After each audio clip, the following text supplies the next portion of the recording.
जब पिंतेकुस्त का दिन आया, तो वे सब एक जगह इकट्ठे थे। और एकाएक आकाश से बड़ी आंधी की सी सनसनाहट का शब्द हुआ, और उससे सारा घर जहां वे बैठे थे, गूंज गया। और उन्हें आग की सी जीभें फटती हुई दिखाई दी, और उनमें से हर एक पर आ ठहरी। और वे सब पवित्र आत्मा से भर गए, और जिस प्रकार आत्मा ने उन्हें बोलने की सामर्थ दी, वे अन्य अन्य भाषा बोलने लगे। और आकाश के नीचे की हर एक जाति में से भक्त यहूदी यरूशलेम में रहते थे। जब वह शब्द हुआ तो भीड़ लग गई और लोग घबरा गए, क्योंकि हर एक को यही सुनाई देता था कि ये मेरी ही भाषा में बोल रहे हैं। और वे सब चकित और अचंभित होकर कहने लगे, देखो, ये जो बोल रहे हैं क्या सब गलीली नहीं? तो फिर क्यों हम में से हर एक अपनी अपनी जन्मभूमि की भाषा सुनता है? हम जो पार्थी और मेदी और अलामी लोग और मिसुपुतामिया और यहूदिया और कप्पदूकिया और पुंतुस और आसिया और फ्रूगिया और पंफूलिया और मिस्र और लिबुआ देश जो कुरेने के आसपास है, इन सब देशों के रहने वाले और रोमी प्रवासी, क्या यहूदी मत धारण करने वाले, क्रेती और अरबी भी हैं, परंतु अपनी अपनी भाषा में उनसे परमेश्वर के बड़े बड़े कामों की चर्चा सुनते हैं। और वे सब चकित हुए और घबराकर एक दूसरे से कहने लगे कि यह क्या हुआ चाहता है। परंतु औरों ने ठट्ठा करके कहा कि वे तो नई मदिरा के नशे में हैं। पतरस उन 11 के साथ खड़ा हुआ और ऊंचे शब्द से कहने लगा कि हे यहूदियों और हे यरूशलेम के सब रहने वालों, ये जान लो और कान लगाकर मेरी बातें सुनो। जैसा तुम समझ रहे हो, ये नशे में नहीं, क्योंकि अभी तो पहली दिन चढ़ा है। परंतु यह वह बात है जो योएल भविष्यद्वक्ता के द्वारा कही गई है, कि परमेश्वर कहता है कि अंत के दिनों में ऐसा होगा कि मैं अपना आत्मा सब मनुष्यों पर उंडेलूंगा, और तुम्हारे बेटे और तुम्हारी बेटियां भविष्यद्वाणी करेगी, और तुम्हारे जवान दर्शन देखेंगे, और तुम्हारे पुरनिये स्वप्न देखेंगे। वरन मैं अपने दासों और अपनी दासियों पर भी उन दिनों में अपने आत्मा में से उंडेलूंगा, और वे भविष्यद्वाणी करेंगे। और मैं ऊपर आकाश में अद्भुत काम, और नीचे धरती पर चिन्ह, अर्थात लोहू और आग और धुएं का बादल दिखाऊंगा। प्रभु के महान और प्रसिद्ध दिन के आने से पहले सूर्य अंधेरा और चांद लोहू हो जाएगा। और जो कोई प्रभु का नाम लेगा, वही उद्धार पाएगा। हे इस्राएलियों, ये बातें सुनो कि यीशु नासरी एक मनुष्य था जिसका परमेश्वर की ओर से होने का प्रमाण उन सामर्थ के कामों और आश्चर्य के कामों और चिन्हों से प्रकट है, जो परमेश्वर ने तुम्हारे बीच उसके द्वारा कर दिखलाए, जिसे तुम आप ही जानते हो।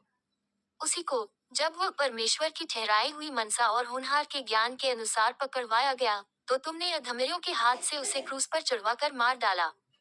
परंतु उसी को परमेश्वर ने मृत्यु के बंधनों से छुड़ाकर जलाया, क्योंकि यह अनहोना था कि वह उसके वश में रहता। क्योंकि दाऊद उसके विषय में कहता है कि मैं प्रभु को सर्वदा अपने सामने देखता रहा, क्योंकि वह मेरी दाहिनी ओर है, ताकि मैं डिग न जाऊं। इसी कारण मेरा मन आनंद हुआ और मेरी जीभ मगन हुई, वरन मेरा शरीर भी आशा में बसा रहेगा। क्योंकि तू मेरे प्राणों को अधोलोक में न छोड़ेगा, और न अपने पवित्र जन को सर नहीं देगा। तूने मुझे जीवन का मार्ग बताया है, तू मुझे अपने दर्शन के द्वारा आनंद से भर देगा। हे भाइयों, मैं उस कुलपति दाऊद के विषय में तुमसे साहस के साथ कह सकता हूँ कि वह तो मर गया और गाड़ा भी गया, और उसकी कब्र आज तक हमारे यहाँ वर्तमान है। सो भविष्यद्वक्ता होकर और यह जानकर कि परमेश्वर ने मुझसे शपथ खाई है कि मैं तेरे वंश में से एक व्यक्ति को तेरे सिंहासन पर बैठाऊंगा, उसने होनहार को पहले ही से देखकर मसीह के जी उठने के विषय में भविष्यद्वाणी की कि न तो उसका प्राण अधोलोक में छोड़ा गया, और न उसकी देह सड़ने पाई। इसी यीशु को परमेश्वर ने जलाया, जिसके हम सब गवाह हैं। इस प्रकार परमेश्वर के दाहिने हाथ से सर्वोच्च पद पाकर, और पिता से वह पवित्र आत्मा प्राप्त करके जिसकी प्रतिज्ञा की गई थी, उसने यह उंडेल दिया है जो तुम देखते और सुनते हो।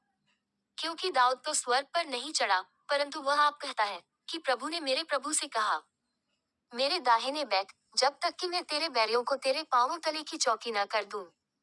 सो अब इस्राएल का सारा घराना निश्चय जान ले कि परमेश्वर ने उसी यीशु को जिसे तुमने क्रूस पर चढ़ाया, प्रभु भी ठहराया और मसीह भी। तब सुनने वालों के हृदय छिद गए, और वे पतरस और शेष प्रेरितों से पूछने लगे कि हे भाइयों, हम क्या करें? पतरस ने उनसे कहा, मन फिराओ, और तुम में से हर एक अपने अपने पापों की क्षमा के लिए यीशु मसीह के नाम से बपतिस्मा ले, तो तुम पवित्र आत्मा का दान पाओगे। क्योंकि यह प्रतिज्ञा तुम और तुम्हारी संतानों और उन सब दूर दूर के लोगों के लिए भी है जिनको प्रभु हमारा परमेश्वर अपने पास बुलाएगा। उसने बहुत और बातों में भी गवाही दे देकर समझाया कि अपने आप को इस टेढ़ी जाति से बचाओ। सो जिन्होंने उसका वचन ग्रहण किया उन्होंने बपतिस्मा लिया, और उसी दिन 3,000 मनुष्यों के लगभग उनमें मिल गए। और वे प्रेरितों से शिक्षा पाने और संगति रखने में और रोटी तोड़ने में और प्रार्थना करने में लौलीन रहे। और सब लोगों पर भय छा गया, और बहुत से अद्भुत काम और चिन्ह प्रेरितों के द्वारा प्रकट होते थे। और वे सब विश्वास करने वाले इकट्ठे रहते थे, और उनकी सब वस्तुएं साझी की थीं। और वे अपनी अपनी संपत्ति और सामान बेच बेच कर जैसी जिसकी आवश्यकता होती थी बांट दिया करते थे। और वे प्रतिदिन एक मन होकर मंदिर में इकट्ठे होते थे, और घर घर रोटी तोड़ते हुए आनंद और मन की सीधाई से भोजन किया करते थे, और परमेश्वर की स्तुति करते थे। और सब लोग उनसे प्रसन्न थे, और जो उद्धार पाते थे उनको प्रभु प्रतिदिन उनमें मिला देता था।